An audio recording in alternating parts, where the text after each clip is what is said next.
Nobody at the bank asks how hard you worked for your money. They don't care how exhausted you are. They don't care how many hours you sacrificed. They respond to one thing: how much money you already have. And the higher that number climbs, the differently the world starts speaking to you. Different doors, different interest rates, different phone numbers, different rooms. This is your life, at every level of wealth. Your net worth is $480. Your checking account goes negative 3 days before payday.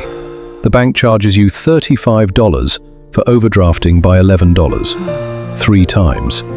That's over $100 gone because you were already broke. You call customer service. 47 minutes on hold. Piano music. A scripted apology. No fee reversal. No flexibility. You apply for a credit card. Denied. Personal loan? Denied. The bank offers you a secured card instead. You give them $300 of your own money, and they let you borrow it back. At this level, the bank doesn't see you as a customer. It sees you as risk, and risk pays fees. Your net worth is $12,000. Now you finally have an emergency fund. Not enough to feel rich, but enough to breathe differently. Your deposits become consistent. The bank notices. Pre-approved offers start showing up in the mail. Not the good ones. High interest, annual fees, second chance opportunities. You accept one anyway, because you need history. You ask about a car loan. The banker studies your income, your debt, your credit score. You qualify. Barely. 12.9% APR. At this level, banking is still expensive. The less money you have, the more the system charges you to use it. Your net worth is $76,000. Now the tone changes. You stop getting denied instantly. You qualify for a rewards card, $8,000 limit. For the first time, the bank trusts you with more money than you physically own. You refinance your car. Your rate drops 4%. Same car, same person, different numbers. You open a high-yield savings account. Now your money earns money while sitting still. That changes something in your brain.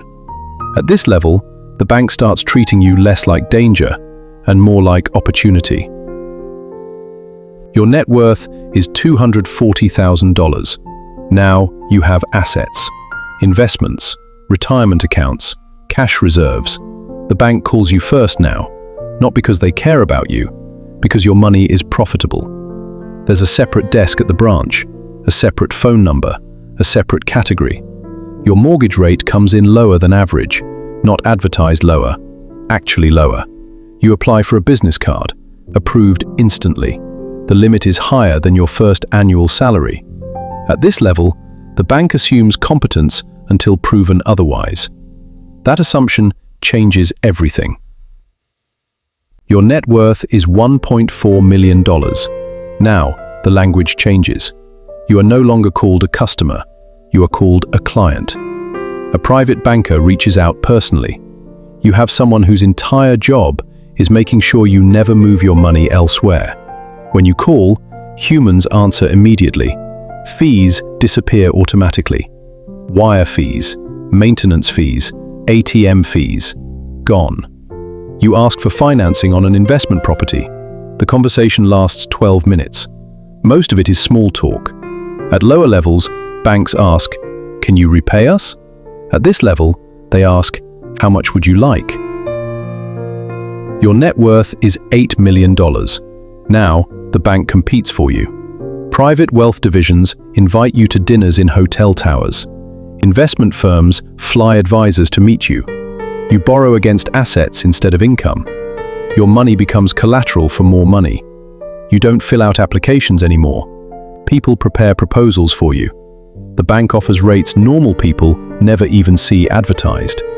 At this level, wealth itself becomes proof. Your net worth is $47 million. Now, banking becomes invisible. You don't wait in branches. You don't compare credit cards. You don't ask whether you qualify. The system assumes yes. You have teams now, tax advisors, private bankers, investment managers. Entire departments exist to reduce friction in your life. Banks stop selling products to you. They start building structures around you. And that's when you realize something uncomfortable. The rich do not use money the same way everyone else does. Debt becomes a tool, taxes become strategy, and access becomes everything. At the bottom, banks charge you fees for being poor. At the top, banks pay for your dinner, hoping you stay rich with them. Same buildings, same logos, same institutions, different treatment. Because banks do not reward effort, they reward assets. And the higher your wealth climbs, the less the financial system feels like a wall, and the more it feels like a moving sidewalk carrying you forward.